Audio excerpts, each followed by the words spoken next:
ஆண்டவன் கட்டளை.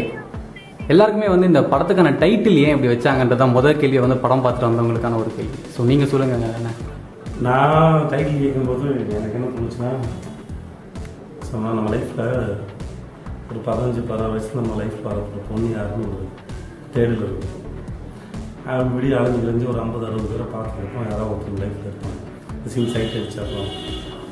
இந்த படத்தை பொறுத்த வரைக்கும் ஒரு மூணு டிவோர்ஸ்னு ஆரம்பித்து ஒரு பொண்ணு திருப்பி லைஃப்பில் எதேச்சியாக தெரியாமல் வாயில் வந்து விழுந்த ஒரு பேர் வந்து இவனுக்கு வாழ்க்கை துணையாக இருக்குங்கிறது ஆண்டவன் கட்டளை அப்படின்னு நான் நம்புகிறேன்.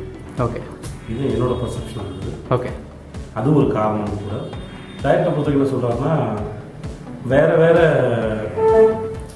நம்ம வாழ்க்கை நடக்கிற சம்பவங்களே ப்ரீப்லாம் எப்பயும் நிச்சயிக்கப்பட்டது மாதிரி ஒரு சென்ஸில் இருக்குது. ஓகே, அதை அப்படியும் எடுத்துக்கலாம், அப்படி இல்லாமலேயும் எடுத்துக்கலாம். படத்தோட கேரக்டர் பேர் காந்தி, கார்மேக குழி, இந்த மாதிரி அழகான பேர்லாம் வச்சுருக்கீங்க. அதுக்கு பின்னாடி ஏதாவது ஒரு ரீசன் இருக்கா, இல்லை தெரிஞ்சுதான் வச்சுருந்தா இல்லை நார்மலாக இருக்குது? இல்லை, இந்த கதையை நாங்கள் கேட்கும்போது அருள்செழியன் அவரோட கதை.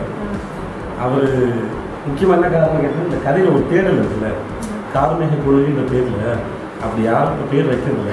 அப்படி ஒரு பேராக இருந்ததுன்னா, அப்படி ஒரு பேரில் ஒரு பொண்ணு பிடிக்கிற கஷ்டம், அதுக்கு அலைஞ்சாங்கன்னு ஒன்று இருக்குல்ல, அது ஒரு சுவாரஸ்யமாக இருக்குன்னு சொல்லுறது. காந்திங்கிற பேர் வந்து படம் ஷூட்டுக்கு போகிறதுக்கு 2 நாளைக்கு முன்னாடி தான் பிடிச்சாங்க.